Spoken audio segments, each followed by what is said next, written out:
With the roller coaster ride of a season Mikal Bridges has had so far this year, it's time to bring up the question all Knicks fans have been dreading. Is it time to hit the panic button on Mikal Bridges? What's up, guys? It's your boy Dariel, and I want to remind you guys that around 69% of you guys are not subscribed to the channel. So whatever you're doing, please hit that subscribe button after watching this video. Whenever you guys decide to hit that subscribe button, it'll be a really big help to the channel. All right, so I wasn't able to give you guys a post-game video regarding last night's loss against the Golden State Warriors, and this video, yeah, we'll talk about Mikal's play in that game last night, but I kind of want to take a holistic approach with Mikal Bridges and just the way it seems like he's trying to find his way with this team.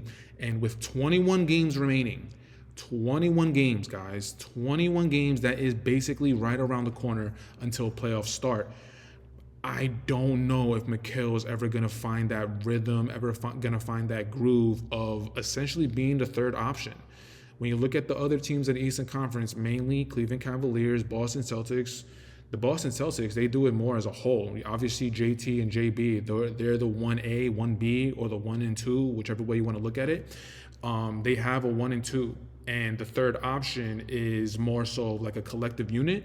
The Cleveland Cavaliers, Darius Garland is 1A, Donovan Mitchell is 1B, or vice versa. Donovan Mitchell is 1A and Darius Garland is 1B. But that third option, slowly but surely, it looks like DeAndre Hunter is becoming that third option. And I'm going to get into him in a little bit later. But last night's game against the Golden State Warriors is the very first one at the top of the screen. 15 points, 4 rebounds, 4 assists. He was 7 of 15 from the floor, which is 46.7%, and he was 1 of 5 from three-point line, which equates to 20%. That is not going to cut it. That is not going to cut it at all against the Golden State Warrior team who's been on a roll ever since they made the trade for Jimmy Butler. Now, if we take a look at the previous 7 games ever since the Knicks came back from that All-Star break, what do the numbers look like? Has Mikal Bridges been that player that we all kind of expected him to be? Let's dive back into the graphic. So starting all the way at the bottom with the Chicago Bulls, 13 points, 10 rebounds, 5 assists, no steals, 2 blocks, 6 of 16 from the floor, 37.5%, 1 of 5 from three-point line, 20%. And then Cleveland, 14 points, 1 rebound, 5 assists, 6 of 13 from the floor, 46%, 2 of 5, 40% from three-point line.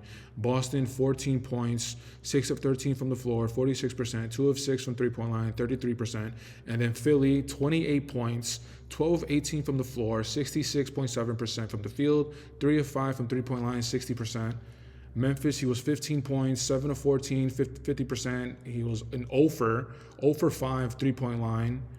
And then the more recent game in Miami, 5 points, 4 rebounds, 8 assists, 2 of 11 from the floor, 1 of 6 from three-point line. And we talked about last night's game against the Golden State Warriors. These numbers are absolutely not going to cut it. And if I'm going to take the stance of the basketball world right now, essentially Mikal Bridges needing to be that third option on the Knicks team, those numbers are not going to cut it, man. And to bring it all together, within those 7 games, we're looking at 14.9, which is 15 points. So 15 points, 3 rebounds, 4 assists. He's making 6.6 field goals makes on 14 field goals attempted, which is 46%. He is converting around 1.5 three-pointers on 5.3 three-point attempted, which is 27%. 15 points, again, those numbers are not necessarily going to cut it. In my opinion, in the more recent videos that I've been putting out, and whenever I do talk about the topic of Mikal Bridges, I think Mikal Bridges, with 21 games remaining in the season, like, he needs to be anywhere between 18 points to 25 points. And in last night's game against the Golden State Warriors, where Karl-Anthony Towns was not available due to some personal reasons, last night was the perfect opportunity for Mikal Bridges to really start getting into the groove, really start getting into the rhythm, and really trying to just implement himself in the offense. And one of the notes that I took from last night's game is the last 4 or 5 minutes in the fourth quarter, it was so bad because the Golden State Warriors, they were making it a point to just get Jalen Brunson off the ball, double him, blitz him, just make sure if he gives it up, make sure he doesn't get it back.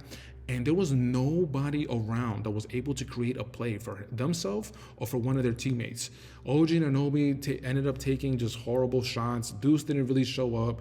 Like, that was the perfect opportunity for Mikal Bridges to really start cementing himself as someone that we can depend on. Now, when you compare those numbers, the first 7 games post All-Star game break, when you compare those numbers to the first half of the season, which is more so, the first half of the season was 54 games, so it's not really the first half. But in the 54 games prior to the All-Star game break, Mikal Bridges was averaging around 18 points, 3.3 assists, and 3.1 rebounds.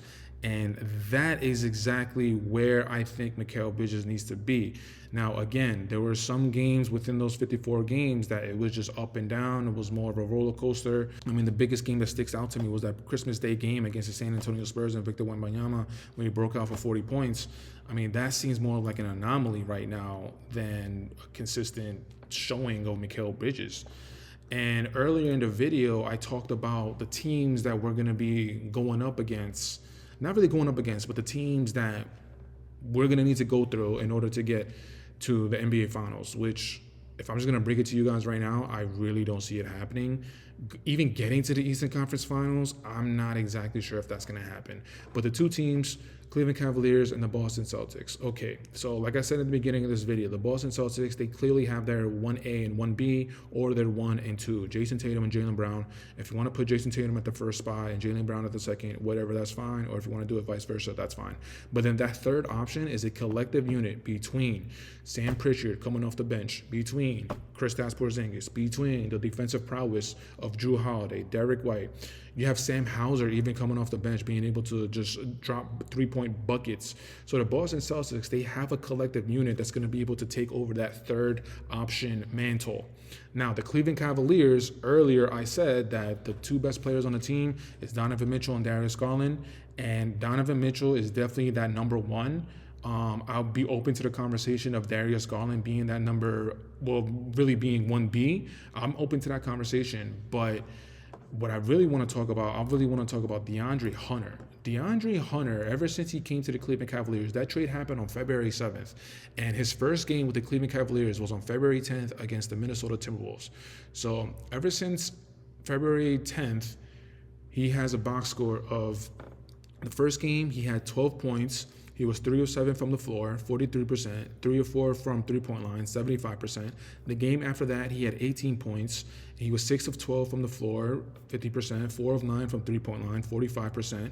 The game after that, his third game with the Cleveland Cavaliers, 9 points, 3 of 10 from the floor, 2 of 4 from three-point line, so it wasn't great.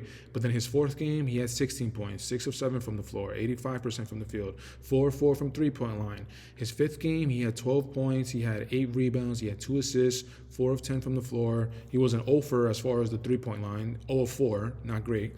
But then after that, he had 17 points, 3 rebounds, 2 assists, 5 of 8 from the floor, 4 of 5 from three-point line. Then February 28th, 12 points, 4 of 6 from the floor, 66.7% from the floor, 3 of 3 from three-point line, obviously 100%. And then the 2 more recent games, it was 2 days ago where the Cleveland Cavaliers went up against Portland and they got that W where he ended up going for 32 points, 7 rebounds, 1 steal, 8 of 15 from the floor, 53% from the floor, 5 of 9 from three-point line, 55%. And then earlier today, he kind of had a little bit of a stinker going up against the Chicago Bulls. He only had 6 points, 5 rebounds. He was 2 of 7 from the floor, 28%, 0 of 2 from three-point line. But when I give you those numbers, ever since March 10th, his first game with the Cleveland Cavaliers, the numbers that I'm giving you, we're looking at 12, 18, 16, 12, 17, 12. We're looking at the 32-point breakout game he had against the Portland Trail Blazers a couple days ago. That team is already a well-oiled machine, and then you're adding DeAndre Hunter to that mix. It's a more consistent output from DeAndre Hunter, and the more games that he's going to get reps with that Cleveland Cavaliers team, you could easily make the argument, easily bring up the conversation of DeAndre Hunter being that third option. And when you flip Caris LeVert for DeAndre Hunter for being your third option, somebody who's a little bit more consistent, somebody who is known more of a defensive player than Caris LeVert, I just don't think, I'm not sure if we're going to be able to compete. I'm not sure if we're going to be able to just stand toe-to-toe with the Cleveland Cavaliers or the Boston Celtics. And the first round right now, going up against the Detroit Pistons, that's going to be a dogfight. And is Mikal Bridges going to show up? I feel like there's a lot of noise around this Knicks team. Me personally, I have questions about Cat showing up in the playoffs. I have questions about Mikal Bridges and his consistency. Is he ever going to be the player that we actually traded for? With 21 games remaining in the season, it's just we need Mikal to really pick it up in order for us to have a chance at competing with the two teams, Cleveland and Boston. And if this is going to continue to go on where we're not really having these breakout games that we need Mikal Bridges to have, then it might be inevitable that we're just going to be a second round team. And then all the conversation, all the talk that everybody's been saying about how New York, during the regular season, they're the third best, as far as they're the third seed. So they're the third best team in the Eastern Conference. But all that hype around New York Knicks, I don't think we're going to be able to see it. We're probably going to we might get knocked out in the second round, guys. That's just the reality of it. If things don't really start turning for the better, then we really might have to start getting ourselves ready for a disappointment of a season. But guys, that's it for today's video. Leave it in the comments. Leave it down below. Let me know what you guys thought about the Knicks' effort last night against the Golden State Warriors. And also let me know what you guys think about the whole Mikal Bridges, the way he's been playing this year. Have you guys been disappointed? Is this what you expected from Mikal Bridges? Leave it down in the comments. You guys know the drill. You guys know the vibes. Queens all day. Queens get the money. New York or nowhere. New York all day. And I'm out, baby. Peace.